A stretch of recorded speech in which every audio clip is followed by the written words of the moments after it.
selling businesses. My name is Jim Parker. This is my business partner, Carey Sobel. Thanks for joining us on Boss Talk. Today's episode is how long will it take to sell my business? And guess what?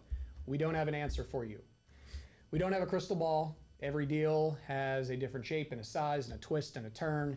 And there's so many different variables that there is no general statistic on how long it's going to take to sell a business. Now, you could go get the stats on how long it actually takes, but based off of every single difference of every different business, it's going to be a different timetable.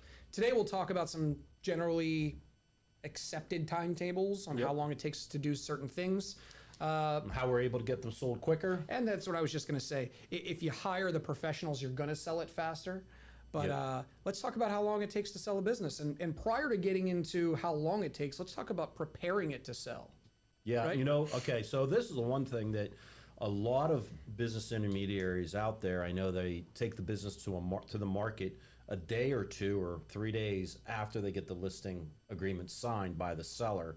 Speed to market. Speed to market. And so I really think that if a seller is talking to a business intermediary and they say, well, from the time we list to the time it goes to the market, how long does it take? And they're bragging that it takes just a day or 2, I think they should be running. They should really be running because it's that preparation that's critical. It takes us about 2 to 3 weeks to get the business to the market. Really big businesses, it may take 4 to 5 weeks to get the business to the market. But that time period is critical. You want to make sure all the materials that are put together for sophisticated buyers or, in the smaller deals, that all the, the information the buyer is going to want to look at is there. You want to make sure it's put together organized, it looks good. I mean, we're going to the market. We're going to get into this later, but that first 30 days that we go to the market is the most critical time period in the sales process. So you want to make sure you have everything in place as far from the SIM to the advertising to the marketing to just everything you're going to be doing. That prep work is critical. It's the measure 3 times, cut once, sharpen a couple times, cut once. It's the same type of thing, and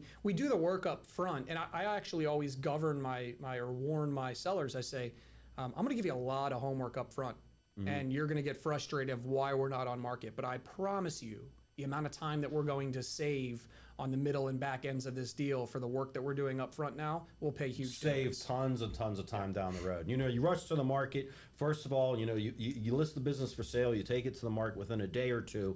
You're doing a lot of things are happening at that point. You're behind the curveball constantly as a business intermediary, running back to the seller. Seller keeps getting bombarded over and over again or constantly. I need this. I need that. I need this.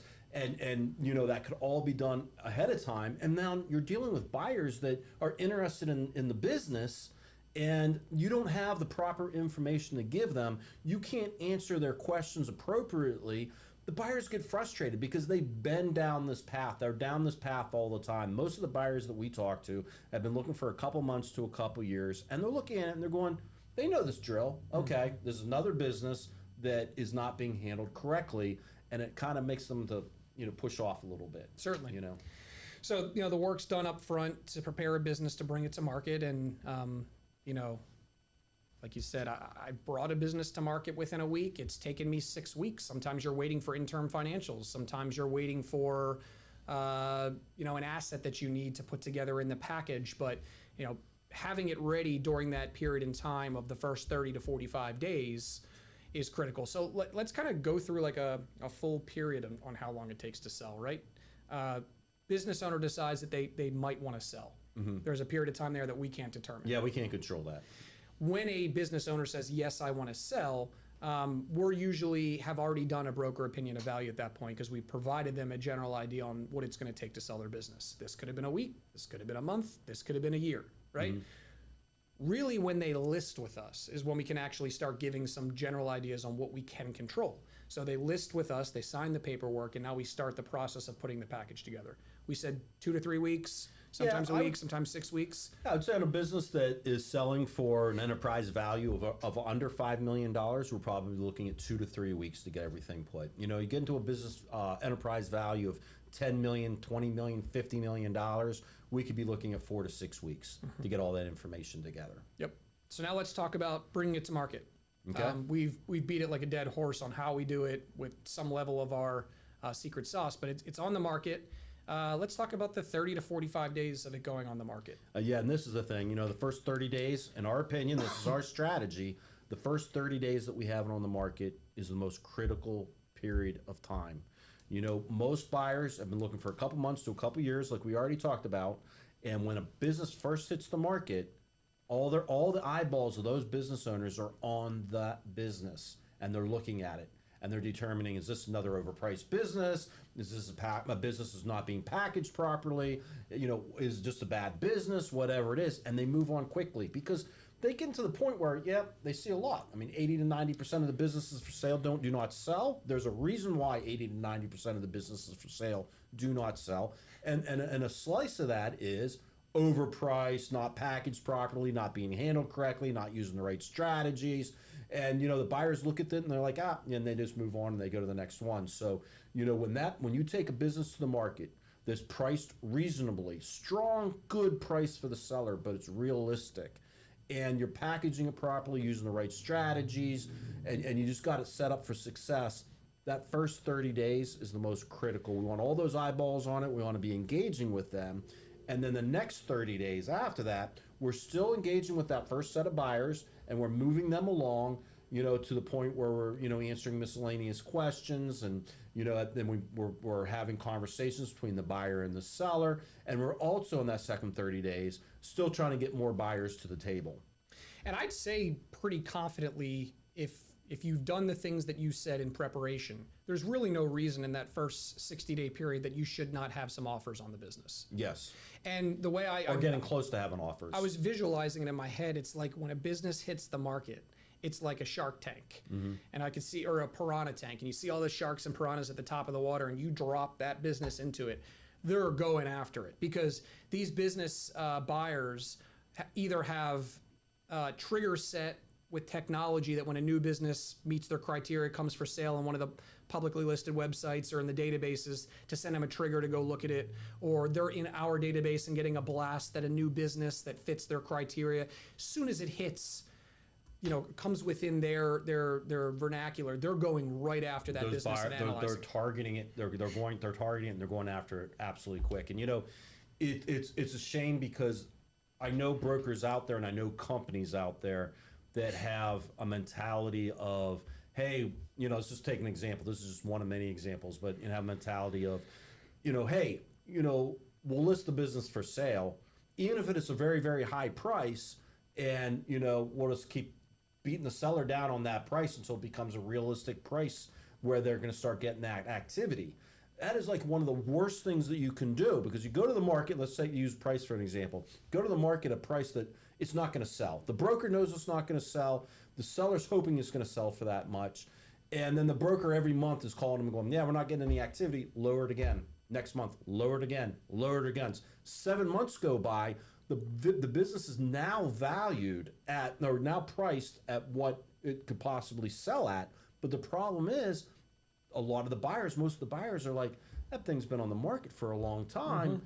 Why hasn't it sold? There must be problems with it. It's an additional blemish that you put on. And then you end up, you know, maybe dropping it below the value that it should sell for. Yeah. You finally get a buyer or two, if you're lucky, that are inquiring about the business, that are starting to say, yeah, I'll put an offer in.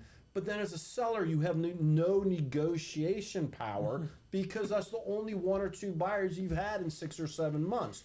Where if you go to the market correctly, and this isn't just about price, this is about a lot of things, but in this case about price, you go to the market correctly. You know, a strong price is good for the seller, but it's not unrealistic. You got all those buyers looking at it, and what you want to try to do is create that competition between buyers so they're bidding at the highest price that they're willing to pay, and they are also given the best terms that they're willing to get. Mm-hmm.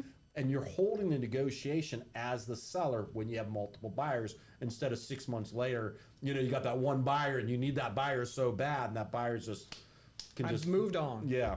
Well, I mean, when I was practicing residential real estate and I was working with a buyer, and I would go into the MLS, and I would always have triggers set for when new properties came on that meet the criteria.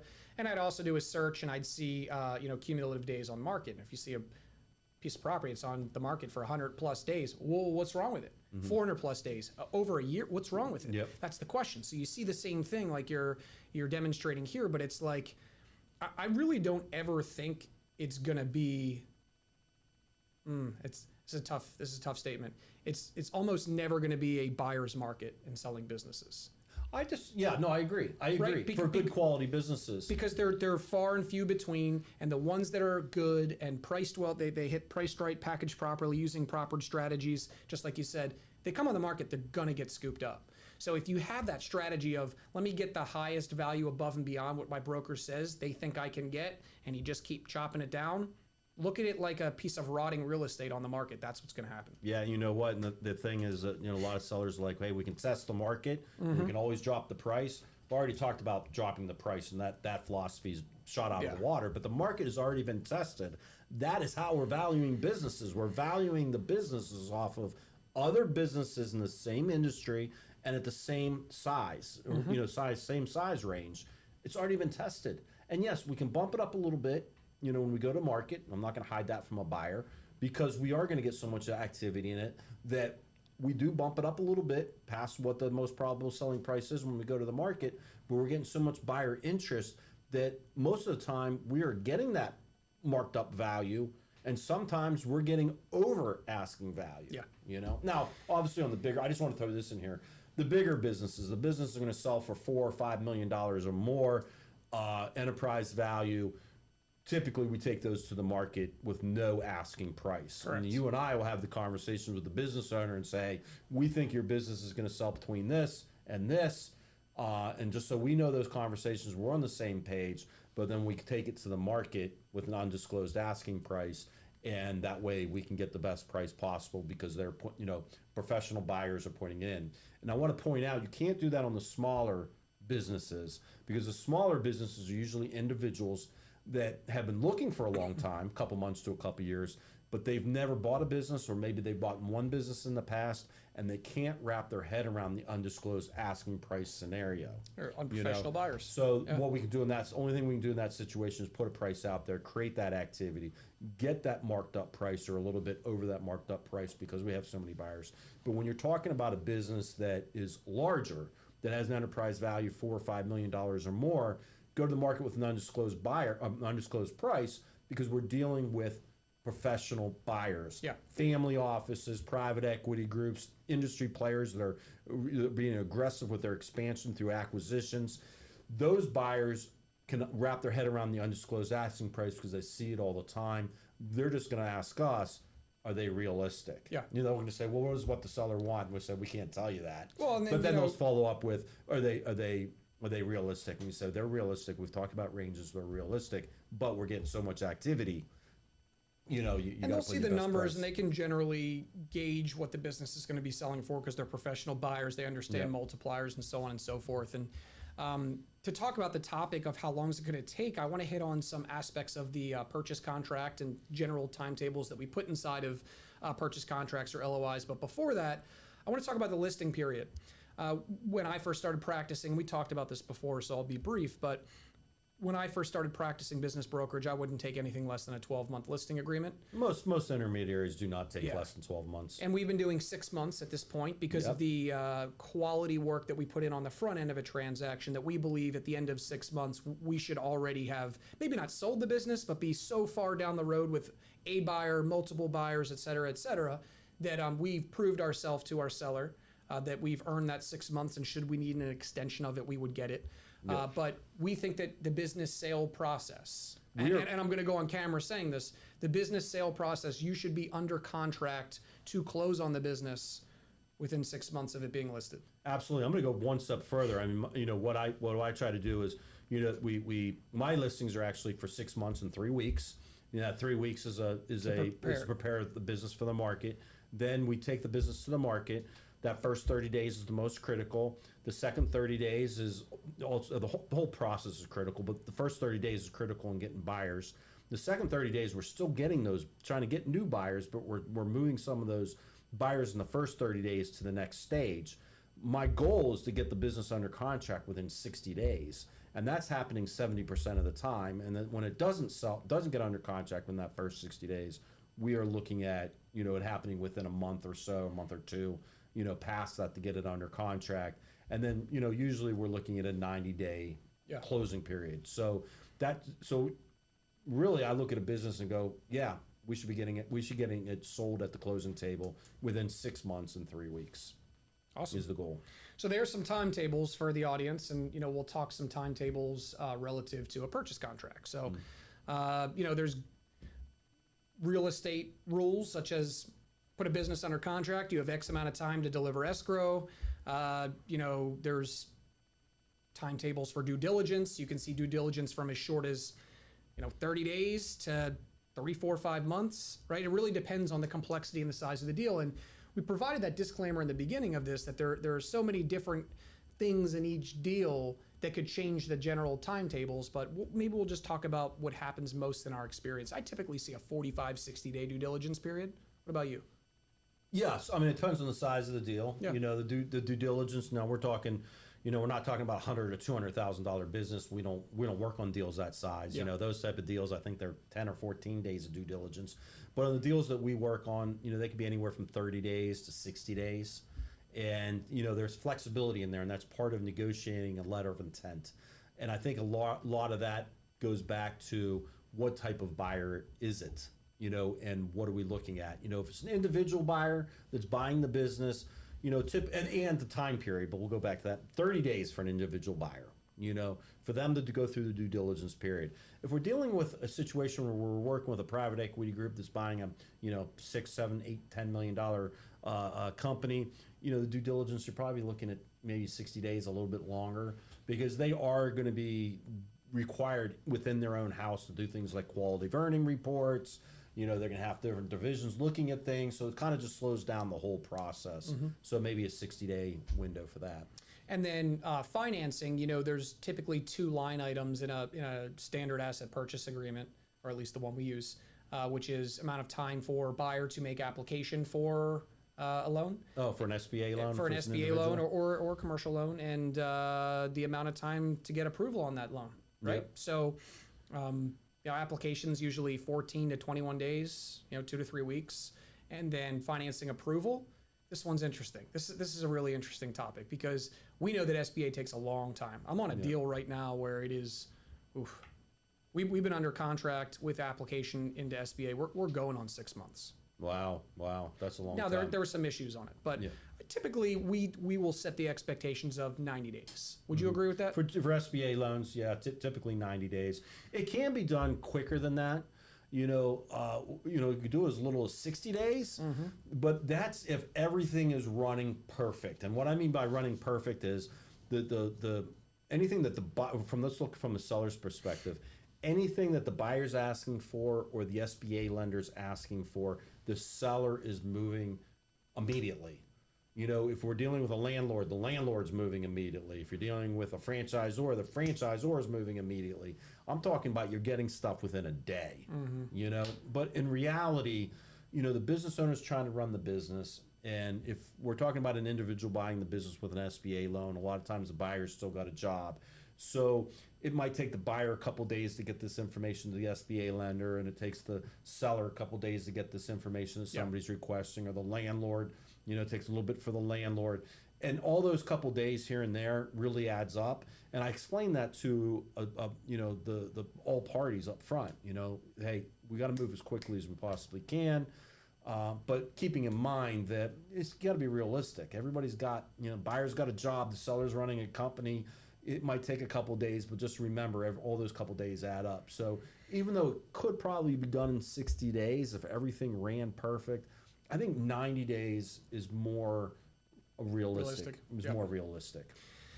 And then assuming financing is done, due diligence is done, you typically have a couple other things that you maybe can't control, such as when a landlord wants to respond, when a franchise wants to respond, when licensure is. So these are some of the uncontrollables that we'll talk about in a moment. The lenders themselves, they're being delayed. They're working on multiple deals as well. Oh, I wish I could talk about the one right now and what they're doing. Call their name out, and I want to go to the office and I actually want to sit down at the desk and find out what the hell they're doing. Well, Carey, that goes to a good point that, we did an episode. We did an episode a while back about putting together a good team. Yeah. And that's why I like when we can use the people that we work with all the time. And that includes the SBA lenders. We've been doing this a long time. We do a lot of deals. There's good SBA lenders. There's bad SBA lenders. There's great SBA lenders. And, it's in our best interest to work with the great ones. And so we don't have these issues. So I haven't talked to you about this deal, but I'm assuming the buyer that the buyer got an SBA lender on their own. He did, and he said to me on the phone last night, Yep. I'm sorry. I wish I could tell them up front. I wish I could accept the apology, but I don't. I don't accept your apology. So Carey's joking. There's some other parts of the contract, that have timetables that maybe we shouldn't go into, but like the familiarization period and things like that. But that's not necessarily how long it takes to sell a business. So let's instead talk about what are some of the biggest factors that a business owner can control to get his business sold faster, her business sold faster. And I'll start. I think that what a buyer wants to see is a predictable revenue and profit or growth rate. Like when you see the business performing from the day that you looked at the business to the day that you're about to close, if you see that continuously performing and knocking it out of the park, that's the biggest validation that buyer should go, I want to grab that business as fast as I can. Yeah. So predictable performance, I think, is one of the things that a seller can control to get their business sold faster. Yeah, and I would say, I'm going to add something to that. I'm going to say that, strong financials, obviously, but organized. Being organized with your financials and being organized with your backup information. If a business owner is looking to sell in the next 2 or 3 years, make sure that you're going to have access to the bank statements, that you have your tax returns are on file, you have access to profit and loss statements and balance sheets, and your merchant service statements, and even down to invoices that you have from your suppliers and invoices you have from your customers. Just having everything organized so that when you do go under contract with a buyer, it's not being like, oh gosh, I don't know where that's at. I think I have that in a shed somewhere, or I have no idea where I put that. Just know your stuff. Just start organizing all your stuff right now.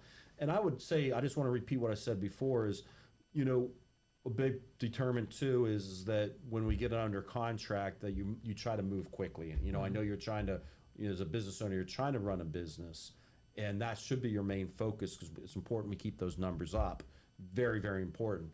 But, you also have to have kind of the attitude of be available and be ready to work a little bit extra than you normally do during the process. Not every day, but just be prepared. Hey, I might have to stay at the office an extra hour tonight to get, or an extra hour 1 or 2 nights a week to get information for the first couple of weeks we're under contract. And that's one of the other points that we had under this topic of what can a seller do to, expedite the business sale process that they can control. It's to ensure there's no material adverse changes, which is keeping your eye on the prize and running your business, devoting that extra time, making sure your stuff's organized. And one of my other points, how involved is the owner in the business? If I'm a buyer and I'm looking to buy a business and that business is running without the owner, I want to close on that business faster than if the owner is the business and I have to extract all of that information from the owner of the business, that if they get hit by a bus, the business collapses. Mm-hmm. That's a bigger uphill battle for me as a buyer to figure out how am I going to run the business. If it's a machine that's running and the owner comes in 5 hours a week just to look out and see what's going on, I'm probably more inclined to want to close a little faster. Yeah, I mean, if we're turning the tables right now and we're talking about scenarios where the business becomes more attractive to a buyer so we get it under contract quicker, good, strong financials is important. The amount of involvement the seller's in the business, the less that the business is dependent on the seller, the better. Not having high client concentration, trying to have not one client that's doing more than 10% year in and year out of your gross sales. I feel like that's hard to find nowadays. Yeah. Separate conversation for a separate time. That is. I mean, it depends on the industry. And then, things like, key employees, what kind of key employees do you have there? What do the employees look like? They're long-term employees, they're short, how long have they been at the business? The longer your employees have been at the business, more attractive it is going to be for a buyer because the culture is going to shine through on that.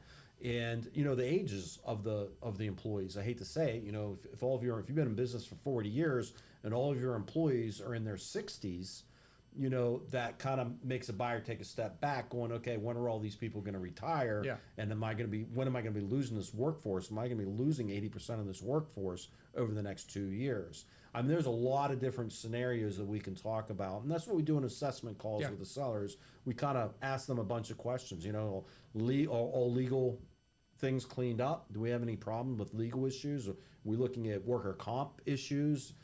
Any of that kind of stuff could make buyers be turned off about the business. I think in summary, it's safe to say, like, to sellers, the more organized and the more stable your business is, the faster it's going to sell. Very simple, but it's the truth. And then let's talk about maybe some speed factors of which a seller can't control that could potentially slow the deal down. So what should a seller look out for things that they cannot control that could potentially slow their deal from I think one of the biggest things is the quality of your business intermediary, whether it's your M&A advisor or your business broker. I think you got to really get a seasoned, experienced, knowledgeable, aggressive business intermediary. Can't the seller control that though? I guess they can control that, but know that up front, because once you're engaged, do your homework. Like most companies out there, most people out there are taking 1-year listing agreements. We take 6 months, so you're locked up for a year. And like we said, that first 30 days is the most critical. I mean, in our situation, we do take a business to the market. Within 2 or 3 days of it going to the market, we're already looking at the statistics. How many people have inquired about the business? How many people have signed NDAs? And if we don't think it's the amount that we should be having at that time period, we're already making adjustments. Because if you have a business intermediary that's not getting that activity, I've seen business intermediaries go, okay, I'm not getting any activity, and they don't realize it. They're working on other deals. They're trying to work on other engagements. They're over here, they're over there. 3 or 4 months go by, and the seller's calling up, do we have any activity? Oh, let me see. No, we're not getting any activity. And they're immediately like, well, maybe we should drop the price. Well, first of all, you shouldn't go to the market with an outrageous price. We've talked about that. But it's also, you should be making those adjustments immediately. You're not happy with those things within 2 or 3 days of going to the market. Okay, what can we change on the marketing and advertising? What can we change on the wording? What can we do here? What can we do there? To kind of strategize so that we can get that activity. Because again, that first 30 days is critical. And then also, how aggressive is that business intermediary through the process? When a buyer's inquiring about the business, how quickly are they getting back to them? How quickly are they pre-qualifying them? How quickly are they getting confidentiality agreements? How quickly are they getting the SIM over to them? How quickly are they answering the questions they might have? Jumping on buyer-seller phone calls. All those things, they add up. And they take time. Well, if you have a good M&A advisor or business intermediary, then it should go faster. Yeah. So I would say, which things make it not go faster, though? Things that not go faster. That a seller can't control. Okay. Well, I was thinking that they couldn't control once they've engaged, but up front they should. That's the big thing. I just wanted to point out, make sure you engage with a knowledgeable, experienced, seasoned, aggressive business intermediary. Call Jim and Carey. Whether it's us or somebody else, just make sure that you get the right person. I guess lenders we have to worry about. Again, we're in that situation where I love it when buyers work with our lenders, and we get multiple offers in on the table. I like to have those buyers engaged with lenders that we work with, even if they don't want to go with that lender. We encourage them to use our lenders. At the end of the day, we can't demand it a lot of times. And that buyer getting involved with the wrong lender that drags their feet, or they tell 6 weeks down the road, hey, we can't do this deal, and they have to back out. I mean, that's the worst case scenario. I mean, we should be already having those conversations with an SBA lender up front. And sometimes lenders will engage with a buyer, and then they find out 6 to 8 weeks later, I can't do the deal. The SBA lenders we work with, we want to know that stuff up front. We drill it through their head. They already work like that. They're already quality people. Hey, this just isn't a deal for us. You might want to call somebody else. Big thing I would say is landlords. That's something that, I'm experiencing that right now with a deal. We're down here in Florida. The deal that we're doing here in Florida, and we do sell businesses all over the country, but the deal that I'm working with here in Florida, we just had hurricanes come through. And so we're dealing with a situation where the landlord has a bunch of property out there right now, and they're trying to they had damage on a lot of property, so it's being slowed down because of that reason. But even when there isn't natural disasters like that, landlords can be very time consuming. I think the largest amount of landlords I worked at one time was 13 landlords. It was a chain of hair salons, and I had 13 leases that I had to deal with. And you know how long, you know, how much work one landlord can be, and you times it by 13. Yeah, that's probably the single biggest thing. Oh, and attorneys. Yeah, attorneys, attorney reviews. Again, if a buyer and a seller are working with M&A attorneys, the M&A attorneys realize, how important time is to get it done. The business attorneys, a lot of times they don't realize how important it is. Hey, we got to get this done by this time frame, and they're just taking their time. Yeah. Attorneys that are not M&A attorneys take a long time. Some other things I'd wrote down was contract assignments. Whether it's for pieces of equipment or actual contracts that are getting assigned from entity A to entity B, regulatory bodies, so for licensure, franchise approval, tax clearances or tax liabilities, and there's so many things that could come up, some of which may indirectly the sellers can control, but the majority of the ones we're bringing up are ones where a seller can't necessarily do something to prepare for. I think we cut to the chase real quick. I think, if you have us or somebody like us, and you're the type of seller that is, pretty aggressive yourself, and, obviously when we're picking buyers, because a lot of times we get multiple buyers, it's not just the sales price and the best terms, but, what buyer is going to be the easiest, and I don't mean that like they're not doing anything, but the buyer is going to be the most aggressive during the sales process or once we go under contract. So if we have us, a seller, and a buyer, they're all good. And then we're using the SBA lenders that we use. We're using M&A attorneys. If the seller and the buyer will use M&A attorneys that we can advise, we can send each buyer and seller each a couple of M&A advisors. If we're kind of working in our own little wheelhouse, that then is good because everybody's really good at what they do. Like the third-party providers that we recommend, they're not only really good, but they know how to move things quickly. And then you get outside of our wheelhouse, that we can't really recommend things like landlords, government type situations, franchisors, things like that. That's what can really slow down the process. And anything so let's make sure we get that inner wheel. And that's what I was going to say. Anything that you can control, you should try to control because of how many outside factors there are. Yeah. So here's a hypothetical. Correct. I knock on your door. I say, Mr. Parker, I'd like to list my business with you. I'd like to take all of your suggestions for professionals for me to use. I'll introduce you to all of my professionals. When you provide a broker opinion of value, we will bring the business to market with that broker opinion of value. I will follow your process to bring it to market. How long is it going to take to sell my business? If it's a business that I want and I'm willing to take it, and I would say 5 to 6 months. Perfect. From the time of listing to the closing table. Love it. Again, it's 30 days, most critical. 60 days, try to get under contract. 3 months closing. And 3 weeks up front to prepare everything. And then how many shots are going to be fired at you that you have to dodge, and how many fires you're going to have to put out. That's the thing that we can't control. What we can control, I think we've expressed a period of time and what it takes to do things, but really what it comes down to is the well put together, the well organized businesses, the sellers that are cooperative, that hire the right people. You're going to sell your business faster. If you're not organized, spend the time to get organized. If you're not educated, take the time to get educated. If you don't have professionals that are on your team, hire those professionals on your team and control what you can control to sell your business faster. Right. Start preparing now. Right. And you know what? When you're talking about selling it faster, it doesn't mean you're selling it for less. Correct. By selling it faster and you're doing things properly, you should be getting the best price. Yeah. Because you are getting so much buyer activity up front. And I really wanted to stress that. Because, like, oh, yeah, I don't want to sell it fast. I want to get the best terms best price and best terms I can get. We want that too. Yeah. Our compensation is tied to that. Plus, we want to do that for you from an ethical standpoint. It's if you're doing it fast and getting the deal, selling the business quickly does not mean that you're going to sell the business for less. It actually means you're probably going to sell it for the most you possibly can because you're going to have so much buyer activity, or you're going to have a decent amount of buyer activity at least on that business. Yeah.